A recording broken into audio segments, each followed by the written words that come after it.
Dua ya. Atau Ini dikasih sama orang? ini dua nih. Iya, dua udah. Satu rotibul haddad, Iya. satu hijib syakron. Udah. Udah.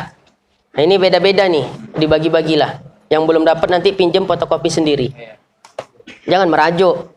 Ya, minggu depan tak mengaji dia. Kenapa tak dapat bagian aku katanya ya. Nih, ini dua, satu orang dua. Beda, satu rotib al-haddad, satu hijib syakron. Yang udah dapat coba perhatikan halaman 78. Iya. Ya, yang udah dapat perhatikan halaman 78. Itu ada judulnya ad-du'a usani ba'dal maktubah. Ya, namanya hijib sakron. Ya, dari As-Sayyid Al-Habib Ali bin Abi Bakar As-Saqqaf atau As-Segaf.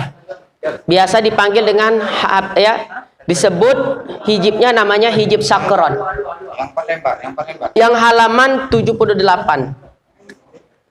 Sebetulnya halaman 77-nya itu harus difotokopi juga itu. Mungkin ketinggalan mungkin tadi. Ya, Salim itu yang ngasih halaman 77-nya nggak difotokopi. Yang sama Ustadz langsung 78 ya. Nah, nanti nyusul lah satu tuh. Kaifiat Fatihahnya aja. Ya, ada kaifiat Fatihahnya. Jadi buka dulu halaman 78 namanya hijib sakron. Nah, ini kalau kami di Sarang ya, di Pondok Pesantren Al-Anwar Kiai Haji Maimun Jubair membaca hijib sakron ini setiap selesai sholat 5 waktu. Ya, cuma nanti begini. Ini amalan tinggi. Ya, nanti kalau agak nggak enak terasa, ya bacanya satu hari satu kali aja. Semisal ba'dal maghrib atau sesudah subuh. Ya, cuma selama ini biasa kami baca 5 kali sehari setiap selesai sholat fardu, itu nggak ada masalah. Ya, biasa kalau agak panas badan mungkin khodam jinnya itu nggak tahan dia. Biasa kalau kita orang Melayu ada puako-puako. Tahu ya? Itu kalau kena hijib sakron mau tuh jadi. Ya, tak tahan dia. Ya, nah, jadi badan tuh terasa nggak enak, meriang-meriang, panas. Ya terserah. Kalau mau tetap masih mau puako itu, tak usah baca hijib sakron. Ya, kalau mau dibuang secara alamiah, baca hijib sakron. Ya, baca hijib sakron. Jadi amalan ini manfaatnya banyak. Sekira-kiranya ini untuk benteng kita. Benteng diri, benteng keluarga, benteng rumah. Sekira-kiranya ada orang yang jahat ya kepada kita, dengki. Ya, kejahatan-kejahatannya secara zahir maupun batin insya Allah berkahnya daripada wirid hijib sakron ini itu akan terjaga kita dari bahaya. Ya, tolong diam sebentar ya. Ini saya jelaskan faedahnya. Ya, namanya hijib sakron. Jadi tadi dibaca setiap selesai sholat fardu. Ya, 5 kali berarti. Ya, khasiatnya, manfaatnya banyak. Ya, diantaranya untuk benteng kita. Ya, benteng diri, benteng keluarga, rumah, atau lain sebagainya. Kalau ada orang yang ingin menzolimi kita secara zahir maupun batin, ya insya Allah akan mental sendirinya. Berkah daripada wirid hijib sakron. Jadi ada wirid, ada warid. Warid itu buah dari wirid. Jadi kalau kita baca selalu rutin, maka itu namanya wirid. Jadi kalau disebut di dalam kitab-kitab tasawuf wirid, jangan terbenak di pikiran kita tiap malam Jumat wiridnya odan. Ya, wirid Yasin bukan itu. Wirid itu adalah sebuah amalan khusus yang diberikan oleh guru-guru kita, ulama-ulama kita, bacaan-bacaan khusus yang diambil dari Al-Qur'an maupun hadis yang kita baca waktunya mudawamah wal muwazabah. Artinya dibaca secara terus-menerus setiap hari dengan waktu-waktu yang telah ditentukan. Ini kan waktu telah tentukan tadi apa? Setiap setelah selesai sholat fardu. Berarti sehari ada 5 kali dibaca. Ya, namanya hijib sakron. Saya pernah dulu 2000 berapa itu, ya awal-awal saya nikah tinggal di Berayan. Ya, ini kisah boleh ditanya lah, masyhur ya di daerah sana. Saya pernah pulang ngaji jam 1 malam. Jadi saya dibegal. Ya, dibegal itu saya sampai dibacok, ditikam. Ya, saya nggak pernah belajar ilmu kebal. Buktinya kena pisau berdarah. Ya, tapi mungkin alhamdulillah berkah dari wirid-wirid yang kita baca, badan saya nggak apa-apa. Ya, cuma baju-baju saya aja yang koyak. Ya, bekas tikamannya pun baju juga koyak. Nah, jadi saya sama begalnya tengok-tengokan. Dia bingung, saya juga bingung. Ya, mungkin dia bingung loh, kok nggak apa-apa. Saya juga bingung loh, kok nggak berdarah. Jadi tengok-tengokan kami. Akhirnya sadar dia pun lari. Saya yakin. Pernah juga saya hampir mati tenggelam. Ya, gara-gara orang tenggelam. Saya udah pasrah, dalam hati saya katakan, ya Allah, mungkin inilah akhir hayat saya di sini, ya, di sungai ini. Tiba-tiba saya sadar udah di dalam rumah sakit atau klinik. Kata teman-teman, ya, dari dasar sungai itu ada bambu itu nyangkut baju saya di bambu itu bawa saya ke pinggir. Itu kan nggak logika sebetulnya. Dan saya juga pernah kecelakaan, ya, sepeda motor saya tak berbentuk lagi kereta. Ya, kawan saya luka lebam, saya nggak apa-apa, nggak ada luka sedikit pun. Ya, saya yakin berkah dari wirid-wirid yang saya baca. Jadi diamalin. Makanya saya selalu istiqomah untuk baca wirid sakron ini karena saya sudah merasakan manfaatnya. Nah, itu satu.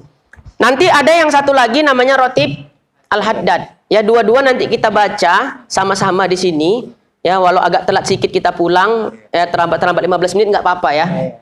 Jadi nanti Rotibul Haddad itu kurang lebih manfaatnya sama. Tapi fokusnya Rotib Al-Haddad itu yaitu untuk menghalangi dari bentuk-bentuk kezoliman yang tak nampak, santet, sihir dan segala macam. Ya, kalau ijib sakron ini sekiranya kita punya masalah, ya, yang sekiranya kita khawatir akan dicelakai oleh musuh-musuh kita, baca hijab sakron ini, ya. Atau bahkan ada orang yang udah nggak usah kasih tahu, itu nanti lain cerita tuh, ya. Manfaatnya ini banyak pokoknya, ya. Makanya diantaranya semisal ada orang yang buat hati kita sakit hati, ya, kita baca hijab sakron itu bisa celaka orang itu, ya. Celaka dalam artian bukan celaka dalam artian negatif lah, ya. Makanya hati-hati dalam menggunakannya, niat yang baik-baik aja. Kita baca dulu terlebih-lebih hijab sakron. Ya, ini saya baca dari Kaifiyat Fatihahnya dulu, halaman 77, tapi nggak ada di fotokopi. Astaghfirullahaladzim, astaghfirullahaladzim, astaghfirullahaladzim, alladzi la ilaha illa huwal hayyul qayyum wa atubu ilaih. Ashhadu an la ilaha illallah wahdahu la syarika lah, ilahan wahidan wa rabban syahidan wa nahnu lahu muslimun. Ashhadu an la ilaha illallah wahdahu la syarika lah, ilaha wahida wa rabban syahida wa nahnu lahu muslimun. Asyhadu an la ilaha illallah wahdahu la syarika lah, ilaha wahida wa rabban syahida wa nahnu lahu muslimun. Ila hadratin Nabil Mustafa Muhammadin sallallahu alaihi wasallam wa ila jami'i ikhwanihi minal anbiya'i wal mursalin wal awliya'i wa syuhada'i was salihin aina makanu min masyariqil ardi ila magharibiha, khususan Maulana Syekh Abdul Qadir Al-Jilani wa Syekh Abul Hasan Syadzili wa Syekh Bahauddin An-Naqsyabandi wa Sayyid Ali bin Abi Bakr As-Saqqaf wa Kiai Zubair Dahlan wa Syekh Maimun Zubair. Innallaha yahdina wa yakshifu kurbatina wa yaqdi hajatina wa yuyassiru umurana wa yarfa'u lana darajatina wa yuslihu su'unana wa yaj'aluna hadina muhtadina barrina muttaqina salimina ghanimina mu'afina min kullil balaya dunya wa ukhra bisiril Fatihah. A'udzu billahi minasyaitonir rajim. Bismillahirrahmanirrahim. Alhamdulillahirabbil alamin arrahmanir rahim maliki yaumiddin. Iyyaka na'budu wa iyyaka nasta'in. Ihdinas siratal mustaqim. Siratal ladzina an'amta 'alaihim ghairil maghdubi 'alaihim waladdallin. Amin. Bismillahirrahmanirrahim. Allahumma inni ihtatu bidarbillah tuluhu masya Allah kufluhu la ilaha illallah babuhu Muhammadur Rasulullah sallallahu alaihi wasallam saqafuhu la hawla wa la quwwata illa billahil aliyyil azim. Ahata bina min bismillahirrahmanirrahim. Alhamdulillahi rabbil alamin. Ar-Rahmanir Rahim Maliki yaumiddin. Iyyaka na'budu wa iyyaka nasta'in. Ihdinas siratal mustaqim. Siratal ladzina an'amta 'alaihim ghairil maghdubi 'alaihim waladdallin. Sur القصور الله لا إله إلا هو الحي القيوم لا تأخذه سنة ولا نوم له ما في السماوات وما في الأرض من ذا الذي يشفع عنده إلا بإذنه يعلم ما بين أيديهم وما خلفهم ولا يحيطون بشيء من علمه إلا بما شاء وسع كرسيه السماوات والأرض ولا يؤوده حفظهما وهو العلي العظيم بنا استدارت كما استدارت الملائكة بمدينة الرسول بلا خندق ولا سور من كل قدر مقدور وحذر محذور ومن جميع الشرور تترسنا بالله تترسنا بالله تترسنا بالله من عدونا وعدو الله من ساق عرش الله إلى قاع أرض الله بمئة ألف ألف ألف لا حول ولا قوة إلا بالله العلي العظيم عزيمته لا تنشق بمئة ألف ألف ألف لا حول ولا قوة إلا بالله العلي العظيم صنعته لا تنقطع بمئة ألف ألف ألف لا حول ولا قوة إلا بالله العلي العظيم اللهم إن أحد أرادني بسوء من الجن والإنس والوحوش من بشر أو شيطان أو سلطان أو وسواس فاردد نذرهم في انتكاس وقلوبهم في وسواس وأيديهم في إفلاس وأوبقهم من الرجل إلى الرأس لا في سهل يجدع ولا في جبل يطلع بمئة ألف ألف ألف لا حول ولا قوة إلا بالله العلي العظيم وصلى الله على سيدنا محمد وعلى آله وصحبه وسلم والحمد لله رب العالمين. Saya ijazahkan hijab syakron yang disusun oleh As-Sayyid Ali bin Abi Bakar As-Saqqaf untuk diamalkan setiap hari, dibaca setiap setelah selesai sholat fardu. Saya ijazahkan hijab syakron ini sebagaimana guru saya ijazahkan kepada saya. Qabilna ijazah. Nah, kaifiatnya seperti itu ya. Jadi istiqomah dibaca setiap selesai sholat fardu 5 waktu. Ya. Cuma itu tadi, kalau terasa badan panas, nggak enak badan, mungkin ya ada sebangsa jin ya di dalam tubuh kita, disadari atau tidak disadari. Jadi yang dulu mungkin pernah belajar ilmu, ya sekiranya ilmu itu bertentangan dengan syariat pasti hilang itu seketika, ya istiqomah. Kalau dampaknya terlalu kuat, itu cepat dikonsultasikan, ya mungkin kepada Ustadz Isa, konsultasikan nih ya sama Ustadz Isa, jangan sama saya, ya itu dia.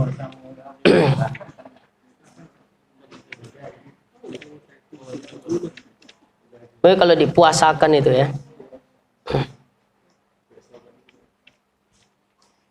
itu di halaman berapa tuh selanjutnya? 43 ya. 43 itu namanya Rotib Al-Haddad. Ya, Rotibus Syahir lil Imam Abdillah ibni Alawi Al-Haddad rahimahullah. Ini yang sering kita dengar istilahnya nama Rotibul Haddad. Ini yang dibaca Sezen ya. Menurut riwayat murid-murid beliau, Sezen mengamalkan Rotib Al-Haddad ini setiap ba'da salat Isya ya Ustaz ya. Nah, yang kemarin kita sowan itu seperti itu. Baik, kita baca sama-sama. Bismillahirrahmanirrahim. Alhamdulillahirabbil alamin arrahmanir rahim maliki yaumiddin iyyaka na'budu wa iyyaka nasta'in ihdinas siratal mustaqim siratal ladzina an'amta 'alaihim ghairil maghdubi 'alaihim waladdallin. Amin. Allahu la ilaha illa huwal hayyul qayyum la ta'khudhuhu sinatun wa la nawm lahu ma fis samawati wa ma fil ard man dzal ladzi yashfa'u 'indahu إلا بإذنه يعلم ما بين أيديهم وما خلفهم ولا يحيطون بشيء من علمه إلا بما شاء وسع كرسيه السماوات والأرض ولا يؤوده حفظهما وهو العلي العظيم آمن الرسول بما أنزل إليه من ربه والمؤمنون كل آمن بالله وملائكته وكتبه ورسله لا نفرق بين أحد من رسله وقالوا سمعنا وأطعنا غفرانك ربنا وإليك المصير لا يكلف الله نفسا إلا وسعها لها ما كسبت وعليها ما اكتسبت ربنا لا تؤاخذنا إن نسينا